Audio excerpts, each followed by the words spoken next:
આજરોજ ડેડિયાપાડાના ધારાસભ્ય શ્રી ચૈતરભાઈ વસાવાની જે જામીન અરજી હતી એ કોર્ટ સમક્ષ આવતી તારીખે એમનું સોગંદનામું રજૂ કરશે ને એમને જે કંઈ ફરિયાદીને બીજી વધારાની વાતો કેવી છે એ કહેશે એવું જણાવેલ છે અને એટલા માટે જ કોર્ટે એમને 28/8ની તારીખ આપી છે, સમય આપ્યો છે। તો દર્શક મિત્રો, તમે આ જે નાનકડી ક્લિપ જોઈ, આ બેન ચૈતર વસાવાના વકીલ છે અને મિત્રો જ્યારે 13 ઓગસ્ટના રોજ ચૈતર વસાવા છૂટવાના હતા ત્યારે હાઈકોર્ટની અંદર શું વાત કરવામાં આવી હતી અને પછી ચૈતર વસાવાને ના છોડાવ્યા તે દિવસનો આ વિડીયો છે। તો ચૈતર વસાવા વિશે વકીલે શું જણાવ્યું, ચલો આપણે વિગતવાર જોઈ લઈએ। તો કહેવામાં એવું આવ્યું છે કે ચૈતર વસાવાને આરોપીનો કેસ લગાવવામાં આવ્યો છે અને એ વાતનો ખબર છે, પરંતુ ચૈતર વસાવાને હજુ જે જામીન મળ્યા છે તે મિત્રો પૂર્ણ રીતે એકદમ સરકારે સ્વીકાર્યા નથી, એટલે કે રદ કરવામાં આવ્યા છે। હવે મિત્રો આગળની તારીખ આપવામાં આવી છે અને આગળની તારીખ કઈ છે તો મિત્રો એ છે 28 તારીખ। જી હા મિત્રો, આ 28 તારીખ આવશે એ દિવસે ફરીથી જે બધા લોકો ભેગા થશે અને મિત્રો સુનાવણી થવાની છે 28 તારીખના રોજ। તો 28 તારીખના રોજ ચૈતર વસાવાને જામીન તો મળશે, પરંતુ એ જામીન જો રદ કરવામાં ના આવે તો ચૈતર વસાવા એ જ ઘડીએ જેલમાંથી બહાર નીકળી શકે છે।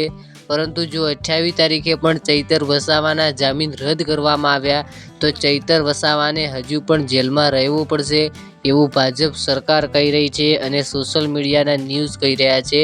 તો હવે મિત્રો આપણે વાત કરીએ કે પાક્કું ન્યૂઝ શું છે કે ચૈતર વસાવા કઈ ફિક્સ તારીખે છૂટશે, તો મિત્રો એ 28 તારીખ બાદ જ ખબર પડશે, કારણ કે હાલમાં કોઈ એવા ન્યૂઝ નથી અથવા તો હજુ સરકારે સુનાવણી કરવા માટે 28 તારીખ આપી છે। તો તે માટે આપણે ચોક્કસ ના કહી શકીએ કે ચૈતર વસાવા આ તારીખે છૂટશે, પરંતુ મિત્રો એવું તો આપણે પહેલાં પણ કીધું હતું કે 13 તારીખે છૂટી શકે છે, પાક્કો નહોતું કીધું, પરંતુ મિત્રો 13 તારીખે ચૈતર વસાવા છૂટવાના હતા, આ વાત એકદમ સાચી હતી, પરંતુ મિત્રો કોઈ કારણોસર તેમના જે જામીન હતા તેને રદ કરવામાં આવ્યા અને મિત્રો ફરીથી ચૈતર વસાવાને તારીખ પડી 28 તારીખ।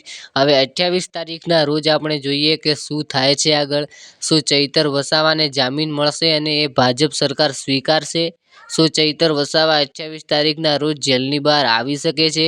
હવે મિત્રો તમે કોમેન્ટની અંદર જરૂરથી જણાવજો કે 28 તારીખના રોજ ચૈતર વસાવાના જામીન સ્વીકારી અને ચૈતર વસાવા આદિવાસી સમાજની અંદર પાછા આવી શકે છે। ચલો મિત્રો, એ તો આપણે હવે 28 તારીખે જોઈશું, પરંતુ વિડીયો જોતા જોતા આટલા સુધી આવી ગયા છો તો દિલથી ખૂબ ખૂબ આભાર।